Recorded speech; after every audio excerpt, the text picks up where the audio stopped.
Thursday. World economic news. Merkel, Sarkozy propose Eurozone government.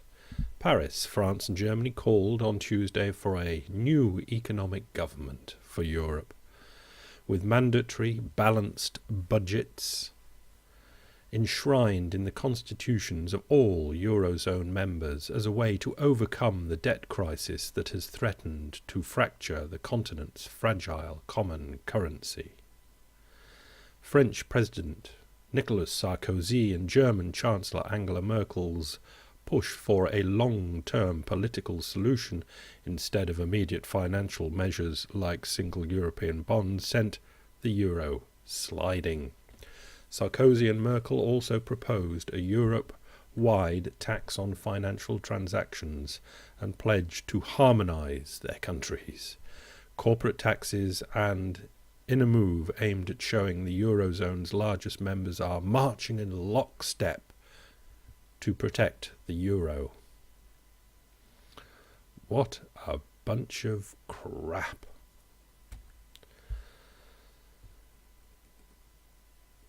Dangerous Merkel-Sarkozy spin, I can certainly agree with. Interesting read by some traders on the Merkel-Sarkozy non-event. Their takeaway is both leaders sent a message to the pigs to either get on board with fiscal adjustment or leave the euro. It's hard to know what they were talking about. Now, what would that do to each country's stock of debt denominated in euros? For Greece, Portugal, for instance, would their bank and bond creditors take Greek drachma or Irish punts as payment? If some of these countries left the euro and went back to their home currencies, their debt to GDP ratios would freaking skyrocket. Dangerous stuff being kicked around at a dangerous time. Our sense is both leaders were relieved by the success of the ECB intervention to bring down Spanish and Italian bond spreads, and they will continue to rely on Trichet's monetary bazooka to fend off the wolves. Bonne chance. The ECB has been left to hold the baby. Alphaville, just after the meeting, Eurobonds, not now, but not never. We're calling it a victory for Jacques Delors. Angela Merkel and Nicolas Sarkozy finished their bilateral summit on Tuesday afternoon and announced several new measures, some substantial, some speculative, and some silly. Eurobonds are not on the table there, and there's no further expansion of the EFSF, not yet at least. Jacques Delors, 1980, late 80s anyway, kicked off this EMU, monetary union thing, where they started the committees to get all the information ready, to get the countries ready, so when the currency was put into place, everything would work fine. So, Jacques Delors, it was a victory for him because he knew that all the work that those committees did not come up with jack shit.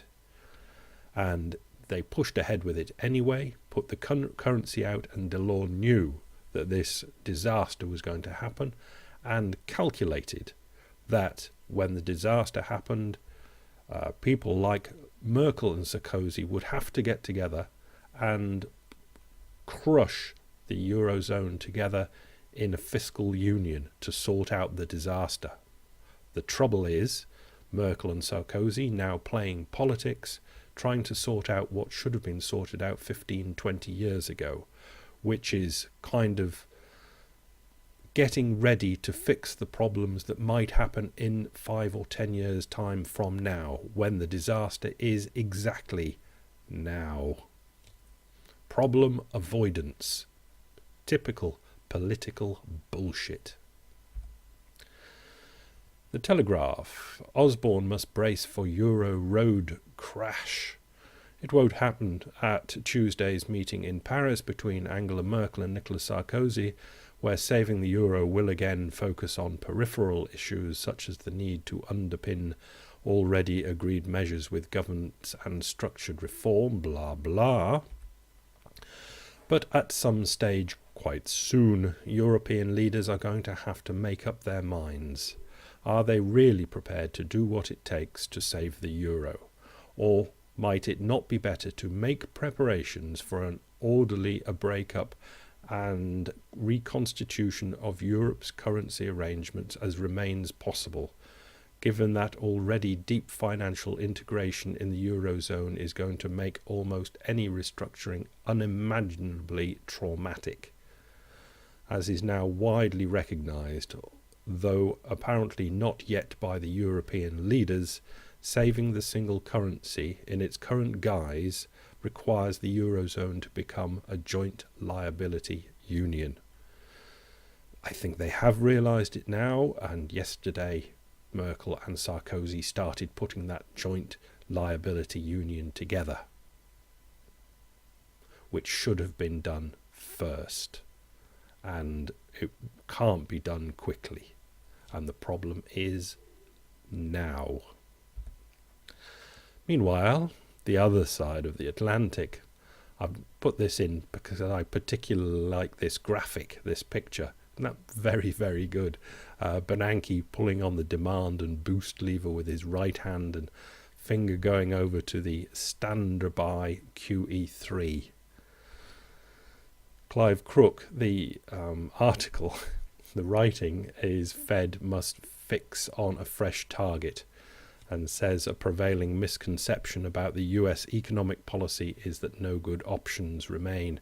His idea, among others out there, it's being pushed in the blogosphere as well, is that the Fed should stop targeting inflation and unemployment and move to nominal GDP as its target. In other words, it sets 4% nominal GDP as its target and moves all its levers, presses all its knobs, so the United States always has a nominal increase of GDP of 4%. And that seems to me just an excuse to avoid the problem as well. It's as though, well, we'll just tell the Fed that everything should be wonderful and they should make everything wonderful. If we think a nominal increase of GDP by 4% per year is wonderful. And it certainly wouldn't be bad. But can the Fed do it? Probably not. Opinion: why we can't inflate our way out of debt by Raghuram Rajan. Now, if you want an economic brain that you'll rarely, well, I don't know, if you want to disagree, you'll be disagreeing with him on political grounds, probably not economic grounds, because he's got an economic brain the size of a planet. He kicks this off with, we are experiencing financial panic. A downgrade of the US debt has triggered a flight to liquidity towards the very assets downgraded. Ultimately, the cure for market paranoia is strong economic growth. Several commentators propose a sharp and contained bout of inflation as a way to re-energize growth in the United States and the industrial world. Are they right? And Raghuram goes on to show that they are not right. And meanwhile, in the United States, being pushed by naked capitalism and Carl Denninger at market ticker, mortgage settlement collapsing, the attorneys general and their deals with the banks, and the bottom line of that I've highlighted, but the article goes on. Carl goes on about this. As Carl goes on, there are state law issues. These are state law issues, these attorneys general dealing with the banks, and Washington DC has no jurisdiction, even though it would like to do so, as so it can accept their bribes, campaign contributions to make it all go away. And that is how it is. I think that if this was being dealt with from Washington, it would all be swept under the carpet very happily.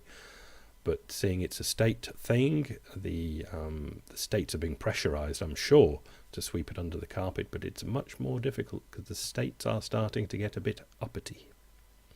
and damn good about that too. This chart is information because I was reading people yesterday going on about China and how they should put export tariffs on so more jobs come home to the United States. Import contents of US PCE 2000 to 2010. PCE is personal consumption expenditure.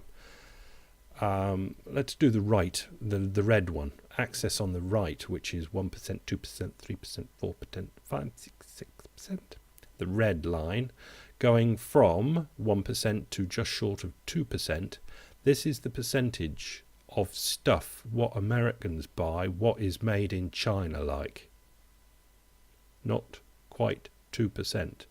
And imported from others, the blue one on the left axis, is about 12%. Leaving, and it's tricky to explain, but it is in this chart, 88%, that big dark blue thing, is American stuff made by Americans and consumed by Americans. And the rest is a bit confusing because you get iPhones, iPods made here, assembled there. It's all confusing, but the basic stuff is 12% made outside, only 2% from China. Most all American consumption is of American goods. Let's finish here with an opinion in the Financial Times, notably an opinion by a committee of opinion people. Jim Flaherty, Pravin, somebody other, George, Tharman and Wayne all chipping in, and you get the idea of who they might be. By the fact that they'd write an article as a committee to the Financial Times, but the writing. The world faces a crisis of confidence. That's a good way of dealing with things, isn't it? Saying it's a crisis of confidence. Give people enough bullshit and it'll all be cured. We all knew the recovery from the global financial crisis would be prolonged.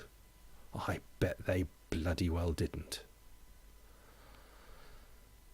They do now, but I bet they didn't when they're implying that they say they did. However, the more serious malaise today is the lack of confidence in efforts by governments to address the structural problems that underpin weak growth, high unemployment and unsustainable fiscal balance sheets.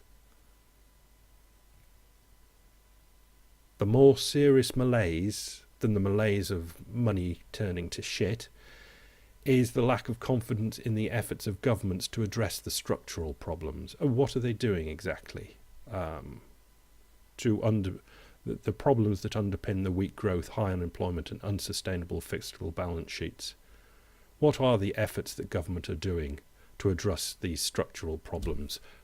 Comments below, please. I'd like to know. Bye.